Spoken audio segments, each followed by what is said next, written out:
जैन जी करनाल से। राधे राधे महाराज जी, आपके चरणों में कोटि कोटि प्रणाम। गुरु जी, मन के विचारों में दूसरों की तरक्की देखकर ईर्ष्या होना, छोटी छोटी बातों पर तरक्की किसे समझते, किसका प्रश्न है? हाँ बच्चा हो, ठीक है, आप तरक्की किसको समझते हैं? आप बोलेंगे तब तो हम समझ पाएंगे ना कि आप तरक्की का मतलब क्या लिए हुए हैं। जैसे दूसरे सुखी हो जाते हैं बच्चा, हाँ अब हम पूछते हैं, दूसरा सुख तुम किसे मानते हो? देखो, हम तुम्हारे प्रश्न करके वहां पहुंचाना चाहते हैं जिसे वास्तविक तरक्की कहते हैं, जिसे वास्तविक सुख कहते हैं। तुम बच्चा सुख किसको मानते हो? जिसमें आनंद हो। फिर हम पूछ रहे हैं तुम आनंद किसमें मानते हो? हम किसी मानते हैं ना, बढ़िया ब्याह हो जाए, हमारे संपत्ति हो जाए, गाड़ी हो जाए, अच्छी नौकरी हो जाए, समाज में प्रतिष्ठा हो जाए, ऐसा मानते हैं ना? यही तो मानना है ना। हाँ बच्चा, ये लौकिक सुख जो है, मायाकृत जो सुख है, वो पुण्य के प्रताप से मिलता है। अगर आपने पूर्व पुण्य किए हैं, तपस्या है आपकी, तो आपको यहाँ सब सुविधाएं मिलती चली जाएंगी, वैसी बुद्धि प्रवीण होती चली जाएगी, पढ़ाई लिखाई में वैसी अनुकूलता मिलती चली जाएगी। और यदि आपका पूर्व पुण्य नहीं है तो आप प्रयास करेंगे और बाधा आपके सामने खड़ी होती चली जाएगी। आप पढ़ लिख गए, नौकरी नहीं मिल रही, या आप बहुत पढ़ाई में उत्साह रखते हैं लेकिन अनुकूल ट्यूशन नहीं मिल रहा, अनुकूल हमारी व्यवस्था नहीं हो पा रही। लौकिक उन्नति में हमारे पुण्य होते हैं, लौकिक अवनति में देखो, जैसे अज्ञानी जन ना माने, लेकिन आप देखो, कोई भी आदमी, कोई भी व्यक्ति जो विवेक बुद्धिमान है, क्या कसर उठा रखता है क्या कि मुझे सुख मिले और कभी दुख ना मिले? कोई कसर, आप बोलो, सब चाह रहे हो ना, तो है ना कोई जो मुझे जबरदस्ती दुख देता है? वो मेरा कर्म है, वो मेरा कर्म है। बस यही अध्यात्म समझाता है कि आप आए हुए दुख सुख को धैर्यपूर्वक बुद्धिमानी से बचकर निकल जाओ।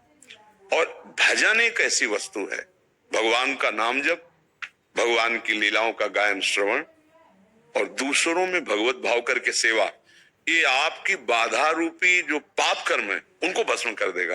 अब ये बात अपने को पता नहीं, ओ ये बात उसको भी पता नहीं जिसको सामग्री मिली हुई, सुंदर स्त्री या सुंदर पति या गाड़ी, रुपया, पैसा, जो आप सोच रहे हैं, जिसको देखकर आप ललचा रहे हैं, वो उसके पास वस्तुएं हैं, पर वो भी अशांत है, उसके अंदर भी कामना है, वो भी तृष्णा से युक्त है, भय से युक्त है, और वो मृत्यु से भी भयभीत है। तो भैया कहां सुख हुआ? जो अशांत है तो वो कहां, वो किसी और को देख रहा है। आप देख रहे हैं तो वो किसी और को देख रहा है, वो किसी और को देख रहा है। मतलब आप ऐसे, चूंकि आप बच्चा हो, अभी सबसे मिले नहीं, हम बचपन से बाबा जी रहे तो सबसे मिलके देखा है, वैभव है और राक्षसी वृत्ति है, शराब पीना और बहुत से व्यभिचार आदि प्रवृत्तियां, उसे वो सुख मान रहे हैं। अगर मानो होता, जैसे अपने लोगों को मन समझाता है कि ये सब वैभव, तो वो क्यों रोते हमारे सामने आके? वो क्यों हमसे प्रार्थना करते? क्योंकि हम तो बाबा जी, खाने की व्यवस्था नहीं, कपड़े ठीक नहीं, तो वो तो वैभव संपन्न है, हजारों उनके नौकर है, सारी व्यवस्था। जब वो गाड़ी से आए थे 5-6 गाड़ियां उनके साथ थी और उनके अंग रक्षकों सब ऐसे थे, पर वो ऐसे बात कर रहे थे कि हृदय लग रहा था शास्त्रों में जो लिखा है वो सत्य लिखा है। अनुभव में बच्चे थे तब भी, बस इसीलिए बुद्धि पुष्ट होती चली गई। नहीं नहीं, उस वस्तु को जानना, उस वस्तु को प्राप्त करना है, जिसको प्राप्त करने के बाद कुछ भी चाह नहीं रह जाती। तो बच्चा, भगवान का नाम आपकी जो उन्नति में बाधक है उनको नष्ट कर देगा। हमारे जो रसिकाचार्य महापुरुष हैं, उन्होंने कहा है, राधा वल्लभ भजत भज भली भली सब होए, जीते विनायक शुभ अशुभ, विघ्न करे नहीं कोय, विघ्न करे नहीं कोय, डरे कलिकाल कष्ट भय, हरे सकल संताप, हरसि हरि नाम जपत जय। वो विजय को प्राप्त हो जाता है। कोई भी विघ्न, देखो हम डरते हैं कि जैसे बताया गया कि कोई ग्रह तुम्हारे खिलाफ, अगर वो अनुकूल हो जाए तो तुम्हारी उन्नति हो जाए, तुम्हारी उन्नति में अमुक ग्रह बाधक, ऐसा है, ऐसा कोई झूठा नहीं है। ज्योतिष शास्त्र सत्य है, ग्रह नक्षत्रों का प्रभाव हमारे ही कर्म से विपरीत और अनुकूल होगा, वो ऐसे नहीं है। देखो जितने भी ग्रह नक्षत्र हैं, जितने भी लोकपाल हैं, जितने भी काम क्रोध लोभ मोह मद मत्सर आदि हैं, ये भगवान का विभाग है, शासन विभाग। आप अभी अभी आप देखो, कानून के अनुकूल चलो ना तो आपका सहयोग करेंगे, और कानून के प्रतिकूल चलो तो थप्पड़ मारेंगे नहीं मारेंगे। तो जितने भी शनिचर ग्रह शुक्र जो भी है, जिते विनायक शुभ अशुभ, अब आप भगवान की शरण में होकर नाम जप करते हो, धर्म से चलते हो, तो सब उल्टा जगह में बैठे हो, सब उल्टा ग्रह में बैठे हो, फिर भी कुछ नहीं बिगड़ सकता। हाँ, गोस्वामी जी ने कहा है तुलसीदास, जान की नाथ सहाय करें तब कौन बिगाड़ सके धरते रहो। हमारे यहाँ हरिवंश महाप्रभु ने कहा, द्वादश चंद्र कृतस्थल मंगल पूरा पद है, और आखिरी पंक्ति में कहा है, जो पे कृष्ण चरण मन अर्पित तो करिए का नवग्रह रंक। ए बेचारे क्या करेंगे, जब बड़े का आश्रय ले लिया जाता है ना तो हर जगह से ऐसे होता है, ले होता है। हाँ, अपने आप जीते विनायक शुभ अशुभ, विघ्न करे नहीं कोई, आपकी उन्नति आपके सतमार्ग पर। ये बात समझ कम आती है। अच्छा, आज जो पाप करते सुखी है, तो पूर्व का पुण्य हमारा संयोग कर रहा है, वो स्थायी तो है नहीं, जब खत्म होगा ना पुण्य, तो ये जो नवीन कर्म है और पीछे भी स्टॉक जो हमारा पाप का है, वो दोनों का जहां मिलान हुआ नष्ट हो जाएगा, चौपट हो जाएगा। बोले क्या? बोले गाड़ी में चल रहे थे, वो जरा सा एक्सीडेंट हुआ, आग लगी, और उसी के अंदर मैं गाड़ी सहित। अब विचार करो, नष्ट हो गया ना सब कमाई, सब वैभव, सब।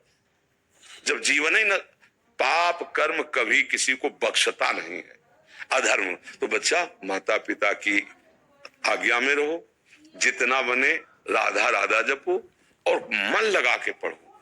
अगर आप ब्रह्मचर्य रहोगे तो ब्रह्मचर्य में इतनी सामर्थ्य है कि एक बार जो सुन लिया गया वो जीवन भर याद रहा है। अब तो इतनी औषधियां, इतना सब शरीर पीड़ा में है, एक बार बोला वो कभी भी जीवन में सुन लेना, स्मृति जागृत हो जाती है। हम जो बार बार पढ़ते हैं याद नहीं होता ना, उसका कारण ब्रह्मचर्यहीनता है। देखो अभी नई अवस्था है, हम तुम्हें नियम बताते हैं। सुबह सूर्य उदय के पहले उठो, जल पियो, पानी रख लो, अनुकूल करो उसे गर्म, इतना कि आराम से वज्रासन में बैठना जानते हो? इसके द्वारा बहुत से विद्यार्थियों को लाभ मिलेगा अगर आप इस बात को सोए। वज्रासन जानते हो? नहीं जानते? घुटनों के बल बैठना वज्रासन कहा जाता है। घुटनों के बल जैसे ना बैठते, दोनों पैर घुटनों को बल, उसमें बैठकर धीरे धीरे राधा राधा नाम जप करते हुए 10 मिनट में जल पियो, आराम आराम, फिर टहलो, शौच स्नान करो, फिर इसके बाद 30 मिनट व्यायाम करो। ये सब सूर्योदय के पहले हो जाना चाहिए। कुछ दंड बैठक, कुछ उछल कूद, आसन, प्राणायाम, व्यायाम, और सात्विक भोजन, सतुगुणी भोजन। ये जो आजकल चला है ना बाजार का पिज्जा बर्गर, ये सब बच्चा, सब ये चीजें अपने लीवर को खराब करने वाली हैं। बहुत आधुनिकता फैल रही ना, ये नहीं नहीं, ऐसा नहीं।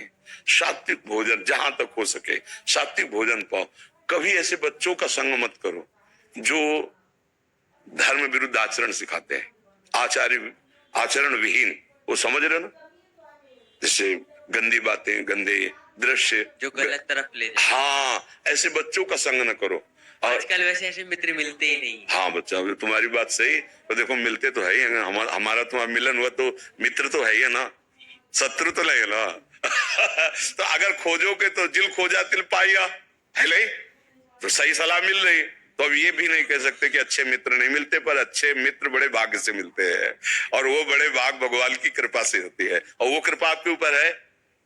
अब स्नान किया, स्नान के बाद व्यायाम किया, फिर कुछ मिनट बैठ करके, पहले तो था कि भाई संध्या गायत्री जैसा, तो अपने धर्मानुकूल। अब वो अगर मान लो बुद्धि नहीं काम करे तो राधा राधा राधा राधा राधा, थोड़ी देर प्रभु, माता पिता के माथा रख के प्रणाम करो, ऐसे नहीं। प्रातः काल उठ के रघुनाथा, मात पिता गुरु नाम।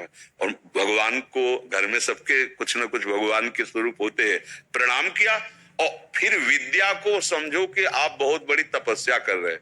एकांत में बैठकर जो आपका स्वाध्याय है पूरी तन्मयता से करो।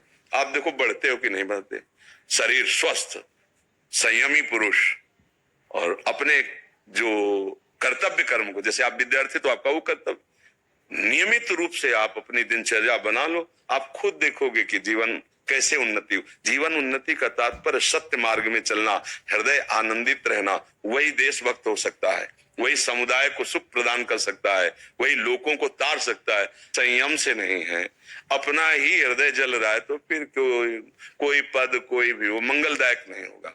इसलिए बच्चा उस उन्नति को मत देखो, इस उन्नति को देखो। धर्म पूर्वक चलो और बिल्कुल हमारी प्रार्थना मान लेना, जब तक पाणी ग्रहण संस्कार ब्याह ना हो तब तक ब्रह्मचर्य पर दृष्टि रखना। और जब ब्याह हो जाए तो भगवान जैसे गृहस्थी के नियम बताए, फिर आप देख लेना गृहस्थी में भी रहते हुए आप तेजस्वी रहेंगे, आप बलवान रहेंगे, आप एक विवेकवान रहेंगे, आप समुदाय को ऐसे संग बना लेंगे जिससे सबका मंगल हो। हम आचरण विहीन बच्चे होते जा रहे हैं, धर्म विहीन होते जा रहे हैं, माता पिता गुरुजनों का अपमान करते जा रहे हैं, छोटे छोटे बच्चे गंदे नशे कर रहे हैं। अरे अभी तुम्हारा नवीन शरीर है, वो उत्थान को हो रहा है, तुम उसको पतन को ले जा रहे हो। गंदी बातें, गंदे नशे, मतलब स्कूल जा रहे हैं विद्याध्ययन के लिए, विद्या का फल है विनम्रता, वो है ही नहीं। विद्या का फल है दुर्व्यसनों से बचना और दुर्व्यसन बढ़ा रहे हैं। तो ऐसे बच्चों से, ऐसी आदतों से बचो, भगवान का नाम लो, उनके आश्रित रहो, फिर जो उन्नति होगी चिंता मत करो। अविनाशी के बच्चा हो, अगर उन्नति चाहे तो ऐसी उन्नति होगी कि भगवान के परम पद से बढ़कर परमेष्ठी पद भी ब्रह्मा का नहीं, वो भक्तों को प्राप्त होता है।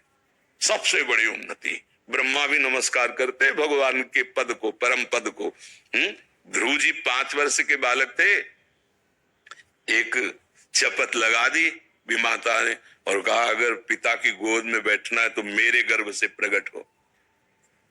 और वो सुनीति के गर्भ से प्रकट हुए थे और जिसने कहा था उसका नाम सुरुचि। रुचि के विरुद्ध हुआ कि हमारे पति के गोद में कैसे बैठ सकता है उनसे पहला। वो माता से जाके बोले माँ ऐसा ऐसा विमाता ने किया। बोले ठीक कह रहे हैं महाराज, तो मुझे अब पत्नी की अदासी भी मानने के लिए, तो तुम जाओ और भगवान नारायण कहो, भगवान श्री हरि का भजन करो और जो चाहते हो उनसे मांगो, वो तुम्हें। आज भी बड़े बड़े ऋषि मुनि उस पद की परिक्रमा करते हैं जिसमें ध्रुव जी विराजमान है। ध्रुव जी अटल अटल पदवी, 5 वर्ष के बालक ने वो पदवी प्राप्त की कि सब आज वंदना करते हैं। तो अपने लोग क्या नहीं प्राप्त कर सकते? हाँ, जो ध्रुव जी भगवान के हैं वही हम भी तो हैं, हम अपने सब है ना। हम क्या कर रहे हैं? हम अधर्म गलत आचरणों में फंसकर ऊंचाई पर चढ़ना चाहते हैं। अगर गंदे आचरण कर रहे हो, अधर्म कर रहे हो, आपकी उन्नति हो रही तो हर्षित मत होना।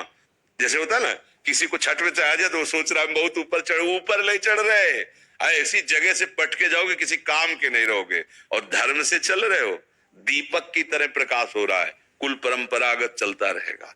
धर्म को बहुत सावधानी से, और हम तुमको धन्यवाद देते हैं कि इतने छोटे बच्चे होकर आप जीवन की उन्नति मंगल के लिए आप चिंतित हैं। आपको ऐसा ही अपने मित्रों को भी सिखाना चाहिए जो आपके मित्र तो बने। ऐसे हैं जी, मेरे 3-4 दोस्त ऐसे हैं जो गलत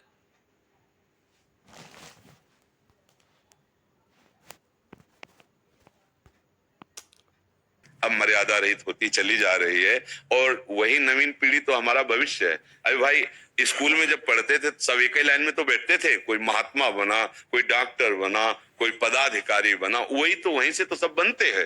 तो हाँ, इसलिए हमारा भविष्य, हमारे देश का भविष्य, हमारे धर्म का स्वरूप वही जागृत होता है कक्षा 1 से लेकर के, और जो पढ़ाई होती है ना उसी में सब होते हैं। डॉक्टर, मास्टर और नेता, संत, महात्मा उसी में सब होते हैं। अगर आचरण पवित्र हो गए तो उठे और आचरण गिर गए तो फिर गिर गए।